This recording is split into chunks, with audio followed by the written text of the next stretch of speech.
नमस्कार दोस्तों, जीएस आचार्य YouTube channel पर मैं मंगलदीप ओझा दिल्ली मुखर्जी नगर से आपका स्वागत करता हूं। और 6वीं बीपीएससी की हमारी बिहार स्पेशल की क्लास चल रही है इस समय। इस बिहार स्पेशल की क्लास में हम अभी बिहार की राजनीतिक व्यवस्था पढ़ रहे हैं।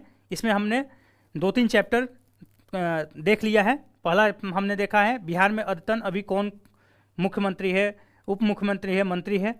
उसके बाद दूसरा चैप्टर हमारा रहा है इससे संबंधित बिहार का ग्रामीण प्रशासन और शहरी प्रशासन, जिसे हम स्थानीय स्वशासन के नाम से जानते हैं।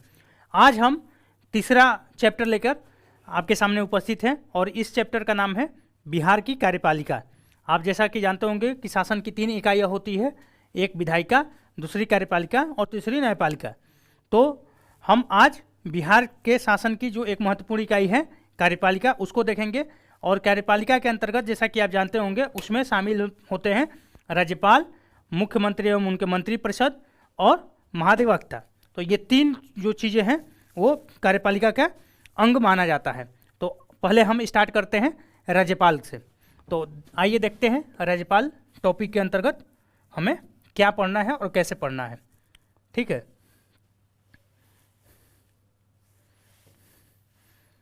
राज्यपाल गवर्नर।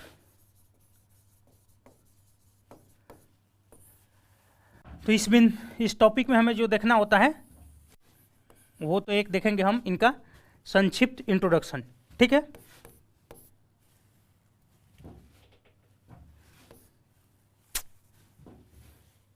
संक्षिप्त इंट्रोडक्शन देखेंगे इस पद के बारे में। उसके बाद इसकी नियुक्ति कैसे होती है यह हम देखेंगे। उसके बाद इसका कार्यकाल क्या होता है यह हम जानेंगे। उसके बाद इनके वेतन और भत्ते क्या होते हैं उसको हम देखेंगे। उसके बाद शपथ कैसे होता है। उसके बाद महत्वपूर्ण इनके कार्य एवं शक्तियों को जानेंगे। क्वेश्चन इनमें से सभी पॉइंटों से बनाए जा सकते हैं। सभी पॉइंट आपके लिए इंपॉर्टेंट है और प्रीवियस ईयर में इनमें सभी पॉइंटों से क्वेश्चन बनाए भी गए हैं। तो आप किसी भी पॉइंट को स्किप यहाँ नहीं कर सकते हैं, आपके लिए सभी इंपॉर्टेंट है। तो आइए पहला इंट्रोडक्शन से स्टार्ट करते हैं। इंट्रो। तो पहले आप जान लीजिए कि बिहार सरकार जो है वो चूँकि एक संघवाद चैप्टर होता है, पढ़ते होंगे, तो भारत संघ का एक राज्य है और संघ के जो राज्य हैं उसके बारे में जो संविधान में, चूँकि हमारे यहाँ संविधान का एक ही व्यवस्था है, यानी एक ही संविधान है राज्यों के लिए भी और केंद्र के लिए भी। तो उसमें संविधान के भाग 6 में राज्य प्रशासन से संबंधित चर्चा है। तो भाग 6 में राज्य प्रशासन से संबंधित चर्चा है। तो पहला तो एक जानकारी आप यह रख लीजिए, क्योंकि हो सकता है एग्जाम में यह भी पूछा जा सकता है। संविधान में कुल 22 भाग है, विभिन्न भागों में विभिन्न चीज़ों की चर्चा की गई है।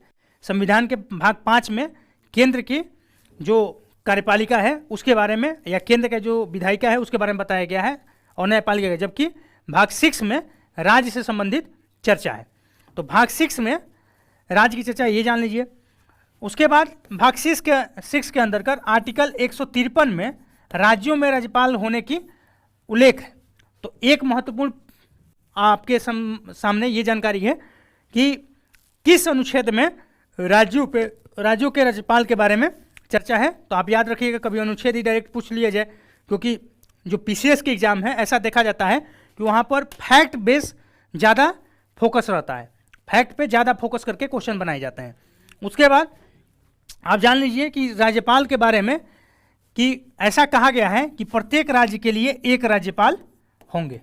ठीक है, किंतु संविधान संशोधन 7वां संविधान संशोधन 1956 में आता है और उसमें कहा गया कि एक ही व्यक्ति जो है वह 2 या 2 से अधिक राज्यों का भी राज्यपाल हो सकता है। तो आप इसमें आगे नोट कर लीजिए कि 7वां संविधान संशोधन के द्वारा यह प्रावधान किया गया कि एक ही व्यक्ति 2 या 2 से अधिक राज्यों के लिए राज्यपाल हो सकता है। और उस समय देश के प्रधानमंत्री थे पंडित जवाहरलाल नेहरू। उसके बाद आप एक और इंफॉर्मेशन नोट करिए कि जैसे आप देखते होंगे कि केंद्र में जो सर्वोच्च पदाधिकारी है वो हमारा राष्ट्रपति है, और उसके जस्ट नीचे एक और पद होता है उपराष्ट्रपति का। तो उसी प्रकार से राज्य में व्यवस्था है कि राष्ट्रपति के लगभग समतुल्य राज्यपाल की व्यवस्था है, किंतु उपराष्ट्रपति के समतुल्य उपराज्यपाल की व्यवस्था हम नहीं पाते हैं। तो यह भी नोट करिएगा कि उपराज्यपाल का कोई सिस्टम यहाँ देखने को नहीं मिलता है। तो उपराज्यपाल जैसी कोई व्यवस्था यहाँ पर नहीं है। जबकि आपको एक यहीं पर और हम इंफॉर्मेशन दे दें कि जिन केंद्र शासित प्रदेशों में विधायिका का व्यवस्था है, जैसे दिल्ली और पांडिचेरी में, वहाँ उन केंद्र शासित प्रदेशों में राज्यपाल पद नहीं होता है, वहाँ उपराज्यपाल ही होता है। और इसीलिए आप यहाँ नोटिस कीजिएगा, अभी जो मैं बताने जा रहा हूँ कि एक क्वेश्चन बार बार पूछा जाता है कि दिल्ली के मुख्यमंत्री को कौन नियुक्त करता है, और उसमें ऑप्शन दिया रहेगा दिल्ली का उपराज्यपाल, उसके बाद और सब। उसमें सही आंसर यह होता है कि दिल्ली के मुख्यमंत्री का नियुक्ति राष्ट्रपति के द्वारा किया जाता है, जबकि राज्यों में मुख्यमंत्री का नियुक्ति राज्यपाल के द्वारा किया जाता है। तो आप इनके इस राज्यपाल के बारे में एक बेसिक जानकारी जान लिए। अब आते हैं इसका, देखते हैं इसकी नियुक्ति कौन करता है। तो नियुक्ति जो है राज्यपाल का राष्ट्रपति के द्वारा की जाती है। उसके बाद हम देखेंगे योग्यता की शर्तें।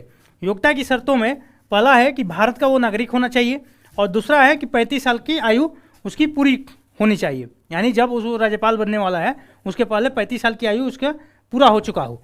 उसके बाद 2 शर्तें और है जिनका कहीं लिखित विवरण तो नहीं मिलता है, किंतु एक परंपरा के द्वारा उसका विकास हुआ है। यानी एक सरकार ने वो पहल की, वो अच्छी पहल थी, और दूसरी सरकार उसको अनुकरण करती गई, और इस तरह से वो एक परंपरा के रूप में विकसित हो गया। और यही परंपरा जो है अब उन शर्तों के अंतर्गत ही रखा जाता है, किंतु कहीं लिखित रूप में नहीं है। जिसमें पहला है कि जो राज्यपाल हो वो राज्य के बाहर का व्यक्ति होगा। राज्यपाल जो होगा वो राज्य के बाहर का व्यक्ति होगा, ठीक है। तो पहला परंपरा के अंतर्गत शर्त है राज्यपाल राज्य के बाहर का व्यक्ति होगा। ये इसके पीछे का जो पर्पज है वो है कि स्थानीय पॉलिटिक्स में वो व्यक्ति इन्वॉल्व न हो, जिससे कि कार्यपालिका का जो मुख्य वास्तविक कार्यपालिका है, जिसका मुख्यमंत्री और मंत्रिपरिषद होता है, वो उसके साथ क्लैश न हो। और दूसरा है कि सीएम से, जिस राज्य में राज्यपाल की नियुक्ति की जानी है, उस राज्य के सीएम से राष्ट्रपति परामर्श करता है। आइए अब आगे इसके बारे में नियुक्ति से संबंधित कुछ और चीज़ों को जान लेते हैं योग्यता के शर्तों के अंतर्गत। कि योग्यता तो ये हुई कि ये होना चाहिए, कुछ और भी है इनडायरेक्टली जो नहीं होना चाहिए। जैसे अगर जो राज्यपाल बन रहा है उसे किसी संसद या विधानसभा का सदस्य नहीं होना चाहिए। अगर वो होता भी है तो जिस दिन राज्यपाल का वो पदभार ग्रहण करेगा उसके पहले उसको इन चीज़ों से इस्तीफा देना होगा। ये मेंशन है, यानी ये लिखित रूप में है। यहाँ हम परंपरा के रूप में बताएं कि 2 शर्तें हैं जो लिखित नहीं है, लेकिन ये मेंशन है कि जो व्यक्ति राज्यपाल बनने जा रहा है वो संसद का सदस्य किसी भी सदन का नहीं होना चाहिए, और विधानसभा का भी, किसी भी विधानमंडल के किसी भी सदन का सदस्य नहीं होना चाहिए। तो ये 2 चीज़ें हैं। और उसके बाद ये है कि वो किसी भी तरह के लाभ के पद पर नहीं होगा। और लाभ के पद के संबंध में विधानमंडल या संसद जो है एक अलग से परिभाषा तय करती है कि कौन कौन से पद लाभ के पद में माने जाएंगे। तो उनमें से किसी भी पद पे वो व्यक्ति नहीं होना चाहिए। अगर है तो उसको पहले रिजाइन करना होगा वहाँ से। अब हम आगे देखेंगे राज्यपाल का शपथ। आइए देखते हैं शपथ। तो राज्यपाल का जो शपथ है वो उस राज्य के हाई कोर्ट के चीफ जस्टिस के द्वारा दिलवाया जाता है, करवाया जाता है। तो हाई कोर्ट के चीफ जस्टिस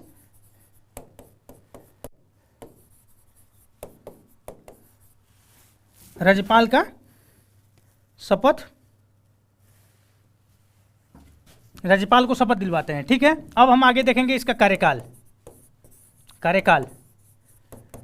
तो ऐसे तो इसका कार्यकाल जो है 5 वर्षों का कहा जाता है, किंतु ये वास्तविकता में फिक्स नहीं होता है। यह राष्ट्रपति के प्रसाद पर्यंत कार्यभार ग्रहण करता है, क्योंकि देखा गया है कि जैसे ही केंद्र में सरकार बदलती है वैसे ही राज्यों के राज्यपाल भी चेंज होने लगते हैं। जब यह वर्तमान मोदी सरकार 2014 में आई उस समय लगभग 8 राज्यों के राज्यपाल को बदल दिया गया था। या तो उनसे त्यागपत्र मांग लिया गया था, या उनको इस तरह से डिस्टर्ब किया गया कि वो खुद ही त्यागपत्र दे के चले गए। जिसमें एक उदाहरण हम आपको यहाँ रखेंगे। उस समय गोवा की ताज़ा मैं हाल ही में वर्तमान राज्यपाल बनाई गई थी श्रीमती शीला दीक्षित, जो कि अब हमारे बीच नहीं रही। वो उस समय दिल्ली का चुनाव हार के गई थी, ठीक है। तो दिल्ली के चुनाव हारने के बाद उस समय कांग्रेस की सरकार थी, यूपीए 2 चल रही थी, और यूपीए 2 ने उनको सम्मानित करते हुए और गोवा का राज्यपाल बना दिया था। किंतु मई में 2014 में मोदी सरकार आ जाती है और कुछ ही महीनों का भी कार्यकाल उनका रहता है, तो ऐसा किया जाता है कि वो खुद ही त्याग पत्र दे के और फिर वापस आ जाती है। तो राष्ट्रपति का प्रसाद प्रणत का मकसद है कि अगर केंद्र में सरकार बदल गई तो संभव है कि पुराने जो सरकार के द्वारा नियुक्त राज्यपाल है वो अपना कार्यकाल पूरा किए बिना भी पद से हटाए जा सकते हैं, ठीक है। किंतु इस संबंध में एक सुप्रीम कोर्ट का निर्णय था, उसमें सुप्रीम कोर्ट ने कहा कि प्रसाद पर्यंत का जो ये फार्मूला है ये न्यायपूर्ण नहीं है, और साथ ही उसने कहा कि राज्यपाल जो है वो केंद्र का कोई रोजगार नहीं है। जो राज्यपाल होता है वो केंद्र का रोजगार में नहीं आता है, बल्कि यह एक संवैधानिक संस्था है, इसलिए इसकी मर्यादा या गरिमा का ख्याल रखा जाना चाहिए, ठीक है। और कार्यकाल के संबंध में और एक दो बातें हैं, उसको भी आप जान लीजिए। अगर कोई राज्यपाल है तो वो एक टेन्योर यानी 5 साल का कार्यकाल पूरा करने के बाद सेकेंड टेन्योर के लिए भी सेलेक्टेड किया जा सकता है, यानी मनोनयन उसका हो सकता है, तो सेकेंड टेन्योर भी उसको मिल सकता है।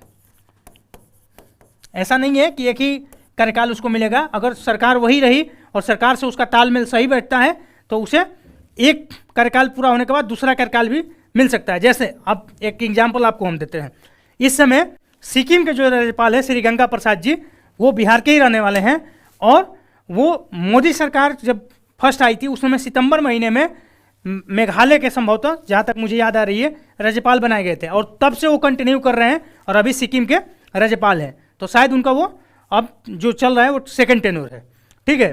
उसके बाद एक और है कि राज्यपाल का पद कभी भी रिक्त नहीं रह सकता है। अगर अचानक राज्यपाल की डेथ हो जाती है तो उस कंडीशन में हाई कोर्ट के चीफ जस्टिस को तत्काल कार्यभार सौंप दिया जाता है। तो हाई कोर्ट के चीफ जस्टिस को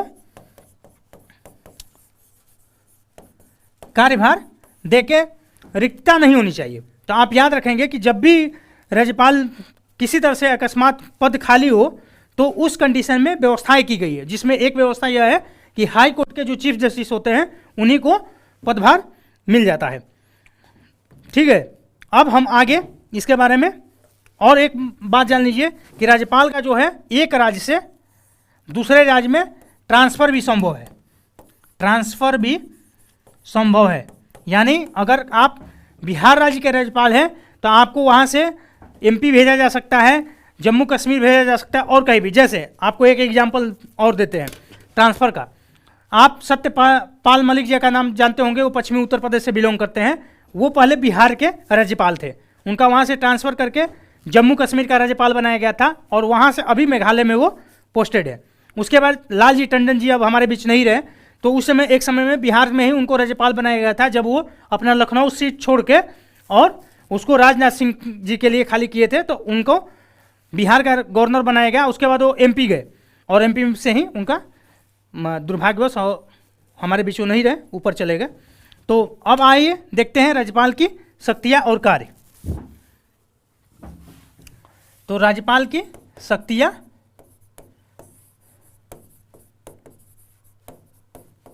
एवं कार्य।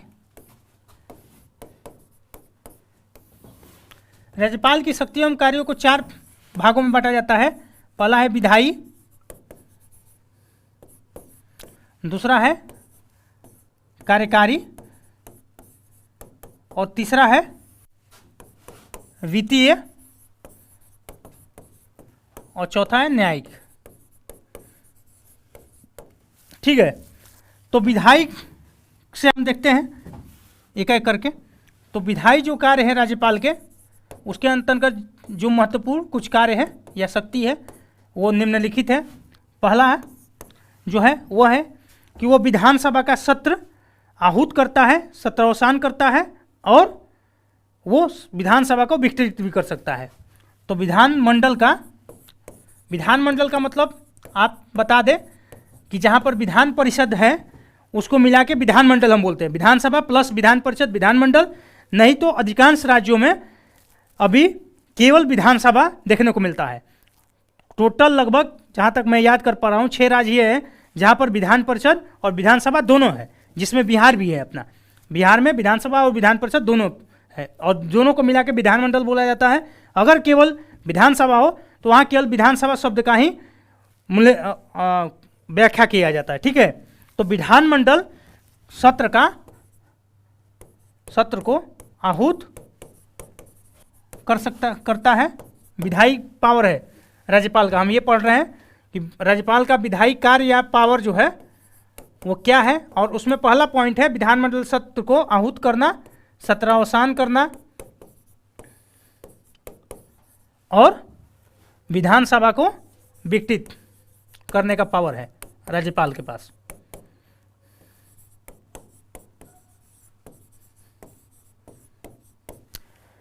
तो एक एक शब्दों को ये हम जान लेते हैं कि आखिर इसका मतलब क्या है। आहूत करना, जो सत्र बुलाया जाता है यानी बैठक, जैसा कि आप जानते होंगे कि संसद में अभी बैठक चल रही है। ये जो बैठक है वो शीत सत्र की है। 3 सत्र होते हैं, यानी बैठक जो होता है वो 3 बार होता है, मिनिमम 3 बार तो होता ही है, और आवश्यकता पे अधिक भी बुलाया जा सकता है। और इन तीनों को अलग अलग सत्र नाम दिया जाता है। जैसे बजट सत्र एक होता है, वो हमारा फरवरी से लेकर अप्रैल के महीने तक चलता है, वो सबसे लंबा सत्र होता है। उसके बाद एक मानसून सत्र होता है और एक शीत सत्र होता है। तो जो बैठक बुलाई जाती है उसे हम आहूत करना कहते हैं। ठीक है, उसके बाद जब एक बैठक हो जाती है और दूसरी बैठक, जब उसके बीच का कार्यकाल जो होता है उसमें कुछ समय के लिए बैठक स्थगित की जाती है, कुछ लंबे समय के लिए, उसे सत्रावसान कहते हैं। यानी एक सत्र से दूसरे सत्र के बीच की जो खाली अवधि है, यानी जब खाली समय जब दूसरा सत्र बुलाया जाएगा उसके बीच को, तो उसे सत्रावसान है, सत्र का समाप्ति। जो एक सत्र चल रहा है, जैसे अब इसी सत्र समाप्त होगा तो उसे हम सत्रावसान कहेंगे। और विधानसभा जो निम्न सदन होता है राज्य में, जिसका प्रत्यक्ष इलेक्शन होता है जनता के द्वारा, अगर उसी में जो बहुमत दल होता है वही सरकार बनाता है। तो अगर सरकार जो है अल्पमत में आती है तो कभी कभी मुख्यमंत्री रिकमेंडेशन भेज देता है राज्यपाल के पास कि अब विधानसभा को विघटित किया जाए। तो विधानसभा का विघटित का मतलब है कि जो चुना हुआ कार्यकाल है विधानसभा का वो खत्म हो गया, अब विधानसभा टोटल विलोपित हो गई और नया इलेक्शन होगा, यानी नया आप विधायक चुनेंगे। तो विघटित का मतलब, विघटन का मतलब कि टोटली विधानसभा को खत्म, आहूत का मतलब कि बैठक को बुलाना, सत्रावसान का मतलब बैठक की समाप्ति। ठीक है, तो ये राज्यपाल के विधायी पावर हुए। उसके बाद आप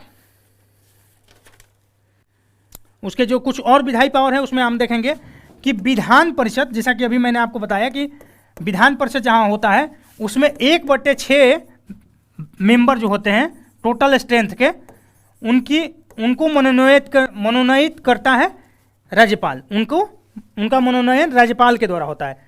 यानी मान लीजिए विधानसभा में 75 मेंबर है, ठीक है, तो इसका लगभग 12 मेंबर का मनोनयन राज्यपाल करेगा।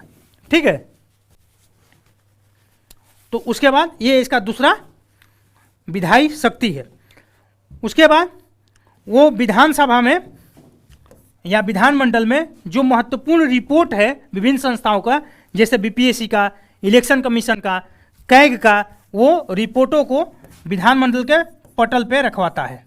तो रिपोर्टों को विधानमंडल के पटल पे रखवाता है। यह भी एक उसका महत्वपूर्ण विधायी कार्य के अंतर्गत है।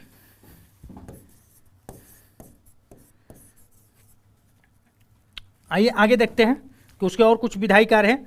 उसमें एक ये है कि एक आंग्ल भारतीय सदस्य को भी, आंग्ल भारतीय उसे कहते हैं जिसके माता पिता में से कोई एक अंग्रेज ओरिजिन का हो या यूरोपियन ओरिजिन का हो और एक इंडियन हो। तो एक आंग्ल भारतीय सदस्य को विधानसभा में वो मनोनयन उसका करता है। कौन? राज्यपाल। तो इसके विधायी शक्ति के अंतर्गत एक पावर यह भी है उसका। उसके बाद एक और महत्वपूर्ण उसका कार्य होता है, वह है आर्टिकल 213 जैसे राष्ट्रपति आर्टिकल 123 के अंतर्गत अध्यादेश जारी करते हैं, उसी तरह से आर्टिकल 213 के अंतर्गत राज्यपाल को भी यह पावर है कि जिन विषयों पर राज्य का विधानमंडल कानून बना सकता है वह उन विषयों पर अध्यादेश जारी करेगा। ठीक है, और इस अध्यादेश की जो कीमत है या महत्व है वो विधानमंडल द्वारा बनाए गए कानून के ही समान होता है, किंतु इसे एक शर्त है कि जब विधायी शक्तियों के अंतर्गत राज्यपाल का जो एक और अन्य शक्ति है उसमें है कि प्रत्येक चुनाव के बाद वो पहला जो सत्र आयोजित होता है उसका वो संबोधन करता है सदन को, और दूसरा कि प्रत्येक नए वर्ष के जो पहला सत्र का आयोजन होगा उसको भी वो संबोधित करता है। तो आप याद रखेंगे कि पहला जब इलेक्शन हो जाएगा कोई भी उसका जो पहला सत्र आयोजित होगा तब जाकर वो संबोधित करेगा, और दूसरा कि जब भी नया वर्ष आएगा और उसमें जो पहला सत्र आयोजित होगा आहूत होगा उसको वो संबोधित करेगा। अब आइए इसकी कार्यकारी शक्तियों को देखते हैं। तो कार्यकारी शक्तियों के अंतर्गत इसका एक पहला कि यह सीएम और मिनिस्टर को अपॉइंट करता है, जो मुख्यमंत्री होता है और उसके मंत्रिपरिषद उसको यह नियुक्त करता है, और दूसरा है राज्य सरकार के सभी कार्य जो होते हैं वो राज्यपाल के नाम से ही संबोधित होते हैं। कोई भी कार्य होगा उसमें राज्यपाल को संबोधित करते हुए बताया जाएगा कि राज्य सरकार ने यह निर्णय लिया। उसके बाद तीसरा है कि वो जितने भी महत्वपूर्ण राज्य सरकार के अधिकारी होते हैं जैसे advocate general, election commissioner, BPSC के चेयरमैन और सदस्य, इनकी नियुक्ति वो राज्यपाल के द्वारा ही की जाती है। हालांकि इसमें मंत्रिपरिषद सलाह देता है किंतु राज्यपाल के द्वारा ही इनकी नियुक्ति होती है। यहाँ एक बात नोट करने वाली है कि इलेक्शन कमिश्नर और बीपीएससी चेयरमैन और सदस्य को वो नियुक्त तो कर सकता है किंतु हटा नहीं सकता है। उसके बाद आप आइए इसका देखते हैं विधायी शक्ति को।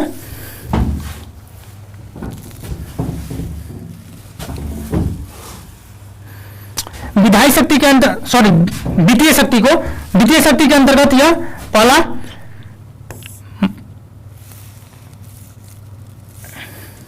वित्तीय शक्ति के अंतर्गत यह बजट को विधानमंडल में पेश करवाता है।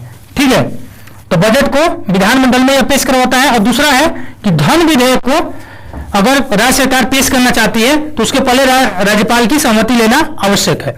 और धन विधेयक वो होता है जिसे सरकार टैक्स लगाती है, टैक्स हटाती है, या टैक्स हटाना के अलावा टैक्स को घटाना बढ़ाना है, उसी संबंधित जितने भी विधेयक होते हैं वो सामान्य अर्थों में धन विधेयक कहलाते हैं। तो ये इसके वित्तीय कार्य हैं, और आप कुछ इसके वित्तीय कार्य और एक देख लीजिए। उसमें है स्टेट फाइनेंस कमीशन का गठन, फाइनेंस कमीशन का गठन। यह जो है राज्य जो वित्त आयोग होता है वो स्थानीय स्वशासन के लिए जो वित्तीय व्यवस्था कैसे सुदृढ़ हो या उनके वित्तीय व्यवस्था को और कैसे विस्तारित किया जाए उस पर यह अपना सिफारिश राज्यपाल को ही प्रस्तुत करता है, और इसका गठन राज्यपाल के द्वारा ही किया जाता है। और अप्रत्याशित अगर व्यय हो, अप्रत्याशित व्यय करना हो, सरकार के पास अगर धन नहीं हो तो आकस्मिक निधि से राज्यपाल जो है अग्रिम निकाल सकता है। एक आकस्मिक निधि होती है जैसे हमारे आपके घरों में कुछ रिजर्व फंड होते हैं कि कभी कभार अगर कुछ ऐसा सिचुएशन बने तो वहां से पैसा निकाल के हम अपना काम कर ले, किसी बात है आगे हाथ नहीं पसारना पड़े। उसी तरह से सरकार एक आकस्मिक निधि करती है। आकस्मिक निधि का यही सबसे महत्वपूर्ण विशेषता है कि इसमें पहले विधानमंडल का अनुमोदन नहीं चाहिए होता है, जबकि संचित निधि में विधानमंडल का अनुमोदन से ही पैसा व्यय करने की अनुमति प्राप्त होती है। तो यहां से वो सरकार अपना पैसा निकाल के काम कर सकती है। इसका जो अधिकार है वो राज्यपाल के पास ही है। अब आइए देखते हैं राज्यपाल की न्यायिक शक्तियां। न्यायिक शक्तियां,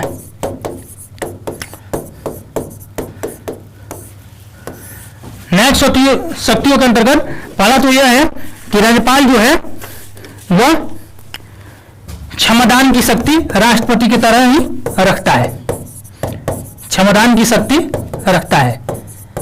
लेकिन यहां ध्यान से सुनिएगा कि कुछ शर्त है। क्षमादान की शक्ति रखता है उन विधियों पर जो राज्य विधानमंडल द्वारा बनाई जा सकती है। तो यानी सह अस्तित्व का सिद्धांत है। अगर राज्य विधानमंडल जिन विधियों का निर्माण कर सकती है उन्हीं विधियों पर ही राज्यपाल को, अगर कोई अपराध उन विधियों के विरुद्ध किया गया है तो उन्हीं विधियों पर राज्यपाल को क्षमादान की शक्ति प्राप्त होती है। ठीक है, तो पहला तो शर्त यह है। दूसरा शर्त यह है कि राज्यपाल जो है राज्य की बनाई गई विधियों में अगर मृत्युदंड का सजा का प्रावधान है और किसी को मृत्युदंड की सजा सुनाया भी गया है तो उसका केवल स्थगन कर सकता है, उसको माफ नहीं कर सकता है। टोटली माफ मृत्युदंड की स्थिति में राज्यपाल के पास ये पावर नहीं है कि वो माफ कर दे मृत्युदंड की सजा को, यह पावर राष्ट्रपति को देकर रखा गया है। तो दूसरा शर्त यह है। और तीसरा है कि सैन्य अदालत जिसे कोर्ट मार्शल कहते हैं, अगर उसके द्वारा कोई सजा सुनाई गई है तो राष्ट्रपति के पास तो इस मामले में अधिकार होता है, राज्यपाल के पास ऐसा कुछ अधिकार नहीं होता है। तो राज्यपाल की पहली न्यायिक शक्ति हुई क्षमादान की शक्ति, इसका जिक्र जो है आर्टिकल 161 में वर्णित है, तो आप यह भी नोट करके रखिएगा। दूसरा है कि राज्यपाल जो है हाई कोर्ट के परामर्श से जिला की जो अदालत है उनमें जजों की नियुक्ति करता है, तो हाई कोर्ट के परामर्श से जिला के जजों की नियुक्ति करता है। तो दूसरा ये इसके न्यायिक शक्ति यह है। और तीसरा है कि अगर हाई कोर्ट के जज नियुक्त होते हैं तो उनमें राष्ट्रपति राज्यपाल से परामर्श लेता है। जिस राज्य के राज्यपाल होंगे उस राज्य के अगर हाई कोर्ट में जज की नियुक्ति हो रही है तो राष्ट्रपति उनसे राज्यपाल से परामर्श करेगा। ठीक है, तो ये इसको कुछ न्यायिक शक्तियां हैं, आप इन्हें देख लेंगे। अब हम आगे ये जानते हैं कि राज्यपाल के कुछ विवेकाधिकार होते हैं, तो आइए देखते हैं। तो राज्यपाल के विवेकाधिकार, विवेकाधिकार जो है वो दो प्रकार के हैं, एक तो संविधान द्वारा, ठीक है, और दूसरा है परिस्थितिजन्य। हालांकि ये मेंस के लिए ज्यादा इंपॉर्टेंट है, प्री के लिए नहीं, लेकिन थोड़ा सा हम इसकी चर्चा यहां पर कर देते हैं आपके साथ। परिस्थितिजन्य संविधान के द्वारा जो है वो कुछ राज्यों के राज्यपाल को विशेष दायित्व सौंपे गए हैं, जैसे गुजरात, महाराष्ट्र, उसके बाद मेघालय, मणिपुर, मिजोरम, असम, त्रिपुरा, इन राज्यों के राज्यपाल को कुछ विशेष दायित्व दिए गए हैं प्रशासनिक कार्यों हेतु। जैसे मेघालय, असम, मिजोरम, त्रिपुरा में जनजातीय क्षेत्र के हैं और उनके जनजातीय जो परिषद होते हैं उनके संबंध में खनन के रॉयल्टी के लिए राज्यपाल को अधिकार मिला हुआ है कि वहां के जो खनन से रॉयल्टी प्राप्त होगी इनके जिला परिषदों को ट्रांसफर करने का अधिकार राज्यपाल के पास होगा, जो जितना राशि तय की जाएगी। उसी तरह से गुजरात और महाराष्ट्र के जो पिछड़े इलाके हैं, कच्छ और विदर्भ, इन सब में विकास बोर्ड के गठन का अधिकार जो है वो राज्यपाल को संविधान के द्वारा ही प्राप्त हो जाता है। ठीक है, तो विवेकाधिकार के कुछ पावर जो है संविधान द्वारा ही राज्यपाल को प्राप्त है, जबकि ऐसा राष्ट्रपति के संदर्भ में हमें देखने को नहीं मिलता है। और कुछ जो है विवेकाधिकार परिस्थितिजन उसको प्राप्त होते हैं, जैसे अगर मंत्रिमंडल जो है विश्वास मत खो देता है विधानमंडल में, विश्वास मत अगर मंत्रिमंडल खो दे विधानसभा में, तो अब उसके विवेक के ऊपर है कि वो सरकार किसे बनाने का मौका दे सकता है। और उसी प्रकार से अगर त्रिशंकु विधानसभा हो जाए, यानी किसी दल को बहुमत न प्राप्त हो, तो उस स्थिति में किसे वो मुख्यमंत्री बनाएगा, यह विषय जो है राज्यपाल का अपने विवेक पर निर्भर करता है। ठीक है, और राज्यपाल के विवेकाधिकार की चर्चा जो है आर्टिकल 163 में है। तो यह रहा हमारा राज्यपाल के टॉपिक पे डिस्कशन।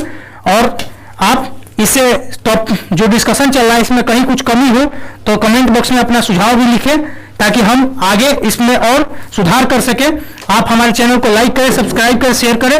धन्यवाद।